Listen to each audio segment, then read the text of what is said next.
eu escutei um grito que não saiu da boca de ninguém, mas sim da alma. De alguém que tinha muito para dizer, mas não tinha ninguém para escutar.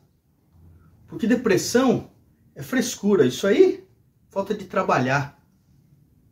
Um carinho, um abraço, uma atenção. Olha aí do teu lado, quem tá morrendo é teu irmão. Depois não adianta falar. Porque ele não pediu ajuda, eu poderia ajudar. Blá, blá, blá. Chega de conversa fiada. Chiu! Mas alguém ouviu? Foi quase um coro, um choro, um mau agouro. Puta que pariu. Não era mimimi. Mas ainda dá tempo. Afinal, estamos todos aqui. Então todo mundo, olha para quem tá do teu lado. Talvez esse layout nunca mais se repita. E a alma da pessoa do teu lado pode ser aquela que grita. Então se agita, dê um abraço forte, apertado, e essa noite eu garanto que vamos todos dormir no sentido amados. Porque o amor é coisa rara, e é de amor que precisamos nos armar. E que o amor seja o nosso compromisso, porque eu sei que através dos meus versos, atrás dessas máscaras, brotou um sorriso. E é disso que eu preciso. Agora, o que eu quero é só viver. Porque amanhã eu quero encontrar você. Daí eu vou dizer, muito obrigado. Eu não quero mais morrer. Olá. Hoje uma entrevista interessante, mas eu estou judiando dos meus entrevistados. Com esse pão maravilhoso da 9 de julho, que foi a primeira coisa que você sentiu aqui, né? Sim. E com o nosso café, que é o nosso apoio cultural, um café maravilhoso, café do Sintras e do Campo Belo do Biriçá, e que você vai ganhar de presente e vai levá-los. Que certo? luxo! É um luxo mesmo. Tomás Lemes Sacchetti. Exato. Nossa, acertei seu nome de primeira. Eu estou ficando bom. Tá ficando bom. Né? Psicólogo, psicologia clínica, não é isso?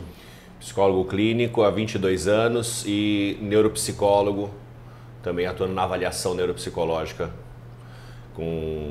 dentro da abordagem cognitiva comportamental. Muito bem. Ele tem uma voz bonita, fala a verdade, hein? Muito bem. Depressão, o mal da nossa sociedade. Eu passei por depressão há pouco tempo e eu não acreditava na depressão. Eu sempre achei que era uma frescura das pessoas, até esse mal me abordar. E o start disso foi uma coisa não muito séria, que depois eu entendi que não era tão séria. Depressão. O que faz com que a pessoa se torne depressiva? O mais comum, o que é? Os detalhes, os pormenores desse enquadramento nosológico, né, que é a depressão, né, ainda não se tem exatamente esses mecanismos, né? Existe todo um entendimento neurofarmacopsicológico, né, da questão neuroquímica do cérebro, né? É serotonina, é dopamina, uma série de neurotransmissores que a neurociências, né, compreendem bem, né? Começam a compreender bem, mas ainda está longe de entender os pormenores, os detalhes. Tanto é que hoje existe mais de 50 substâncias no mercado, né, para que os psiquiatras possam prescrever e tentar ajustar neuroquimicamente, né, esse equilíbrio cerebral. Contudo, a gente está falando aqui, né, eu estou começando a falar aqui, dessa parte, digamos assim, se fosse fazer uma analogia com o computador, né, seria a parte do hardware, seria a parte do cérebro, da circuitaria cerebral e todos os neurotransmissores que, né, fazem as conexões e tal. Mas existe essa parte do software, né, que é a programação, que aí a gente está falando de pensamentos, sentimentos, emoções, intuições de cada ser humano, né? E cada um de nós é um universo, né? E podemos aí ter uma vasta gama de coisas a se cuidar daquela pessoa que sofre da depressão. Então não é só essa questão medicamentosa, né, que até tem essa questão da banalização da medicação, né? Dá remédio no cara, passa a medicação. Claro, tem a ver com qualidade de vida, com bem-estar, a medicação, né? Que pode ajudar muito, né? Em alguns casos às vezes o que vai ajudar mesmo. Solução, Mas, né, eu até dentro da minha atuação do consultório e até de outros colegas, né, se constata claramente na prática clínica que não é só isso, né? Existe uma questão, na minha abordagem, né, eu vou falar comportamental. Outras abordagens poderão falar mental, outras abordagens poderão falar da sua existência, né? A minha abordagem se refere à questão comportamental, cognitivo-comportamental. E aí o trabalho é psicoterápico, o trabalho é um processo e muitas pessoas às vezes até tem, você acabou de falar, né? Muitas pessoas acham que pode ser uma frescura, ou pode ser só uma falta de vontade, ou pode ser só, ou tudo isso junto, né? A falta de objetivo, de propósito. Tá, é muito mais além que isso, né? Tem a ver com nossas crenças pessoais, nossas crenças irracionais, nossas crenças limitantes, né? Adequação de comportamento, e isso é um trabalho de processo, né? Que demora meses para tentar ser ajustado. Isso me leva a pensar a rede social, onde todo mundo mostra o que não é, e às vezes se mostra, ela acelerou o processo da depressão? A gente está numa realidade de bem mais, né, de 12 anos aí, 13 anos de rede social emplacada, mais que isso, né? É que questão que, para lembrar alguns nomes, né? Veio o Orkut, depois o Facebook, houve um advento do Instagram e outras redes sociais, a gente tem o Telegram, o próprio WhatsApp, mas a gente pode ter esse olhar em rede social e pensar na questão do indivíduo que se compara, né? A gente tem muitas histórias, se pode ter muito conteúdo para se debater isso, né? Aí, há 2 anos atrás, começa uma pandemia, né? E até o CDC dos Estados Unidos acredita que essa pandemia, quase junto com redes sociais, junto com a questão do home office, né, as pessoas trabalhando quase full time, né, vou trabalhar em casa, né, trabalhar em casa, que você não para de trabalhar, né? Uma mudança de estilo de vida social, de vida profissional que nós tivemos nesses últimos 5 anos, que foi absurda, né? E é chocante, né? Chocante, né? Se acredita, o CDC, por exemplo, nos Estados Unidos, acredita que é o controle de doenças, né? Acredita que quase que esbarra na tragédia de 11 de setembro, do furacão Katrina. Sim. Essa história do isolamento social e de toda a problemática que foi a pandemia e todo o que se decorreu dela, né?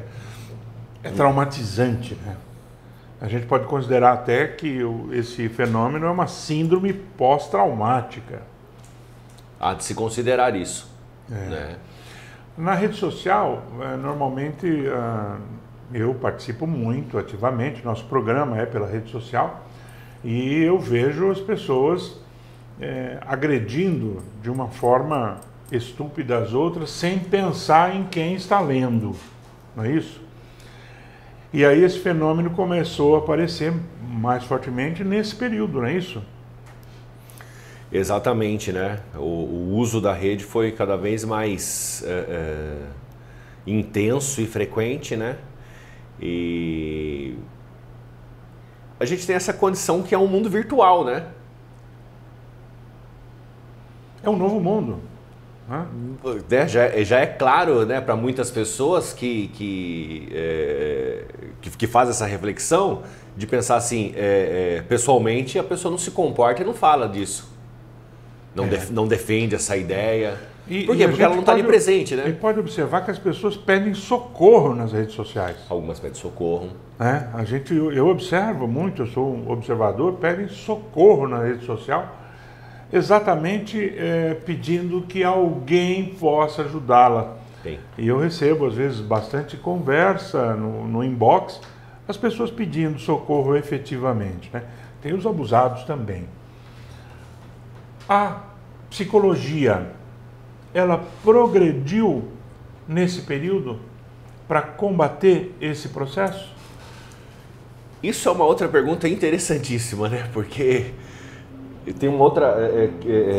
abre um precedente para se pensar numa coisa. Nós não estamos com mais... abrindo mais portas para tratamento da depressão? Nós não estamos abrindo mais canais para falar sobre isso? Não tem aqui o seu programa, nós não estamos falando sobre isso, né? Nós não estamos insistindo, olha gente, depressão não é frescura, depressão não é tristeza, não é só um desânimo. Tem alguma coisa que é a mais que isso, é algo de um humor rebaixado cronicamente. As coisas que você adorava fazer perdem a graça. Você tem muito sono, você não consegue dormir, o apetite aumenta muito, você não consegue comer, uma agitação, né? Uma falta de perspectiva de futuro, mesmo você tendo reais condições de pensar no futuro, você não consegue pensar nele, uma desesperança. Isso é uma coisa crônica, né? A gente não está falando sobre tudo isso, eu não estou falando que tem mais de 50 substâncias que os psiquiatras estão usando pelo mundo para tratar. Por que está aumentando os casos de depressão? Então não deveria diminuir, né? Existe uma outra questão, né, que tem que se alinha com o que a gente estava falando antes: rede social, pandemia, perspectiva de futuro, as referências básicas que nós fomos perdendo, né, de coisas, né, a avalanche de informação, uma avalanche de informação por redes sociais e por meios de comunicação que não efetivamente produzem possibilidades de conhecimento de vida, né? Você fica soterrado com essa avalanche de informação. Você não consegue ter filtro para falar assim, o que eu pego de tudo isso e faço os conhecimentos práticos de vida para melhor viver. Não, você acaba sendo afogado por isso, né? E todo esse cenário, né, fazem com que os casos venham sendo aumentando. Tanto é que se fala do mal do século, né? É uma doença subjetiva, daí por si só. Tem o aspecto subjetivo, né? Perdão, melhor dizendo, tem esse aspecto subjetivo, e aí por si só ela já é angustiante. Porque aí que tá, né? Vamos fazer uma ressonância magnética, uma tomografia computadorizada do seu corpo inteiro. Onde é que está a depressão? Né? A alteração anatomofisiológica de um câncer, de um tumor, de um AVC, você enxerga. A depressão você não enxerga. Onde é que está a depressão? Onde é que está essa depressão? Ela é subjetiva. Tem esse lado subjetivo que só dessa parte de ser subjetivo e você não enxergar, não ser palpável, num mundo que é tudo muito material, muito, né, tudo questão estética, questão... né? Tem que ter. Não importa muito o que você é, importa o que você tem, né?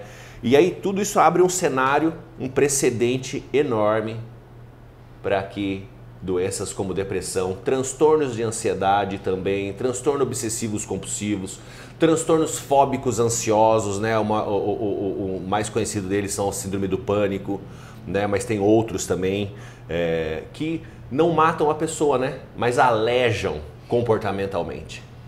Perfeito. Isso que é entrevista boa, viu? Poxa vida, eu só posso ficar feliz.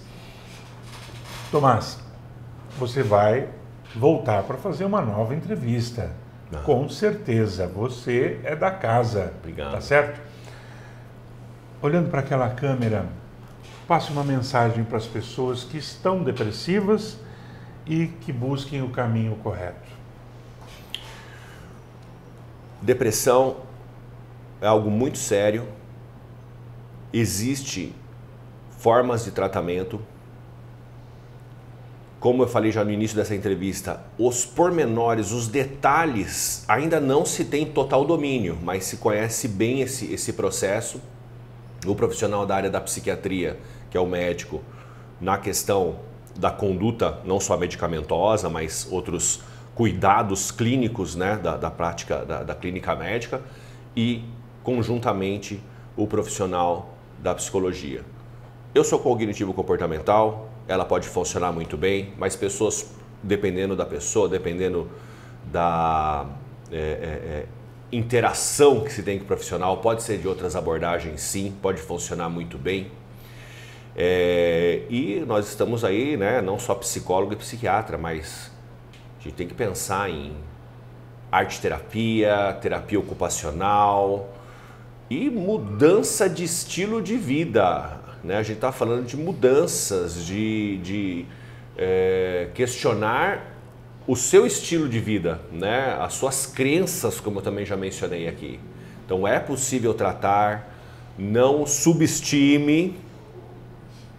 Assim como outras doenças, pode ser que ela fique menos avassaladora, melhora, se viva com ela, mas a chance dela se agravar e passar tempos, às vezes até décadas, e ocorrer uma piora substancial é muito grande. Então não vacile com ela, procure os profissionais, né? E a ajuda de quem é competente para isso, que você pode sair dessa. Entendeu? Procure um profissional. Olha, essa entrevista faz você merecer o café maravilhoso para você.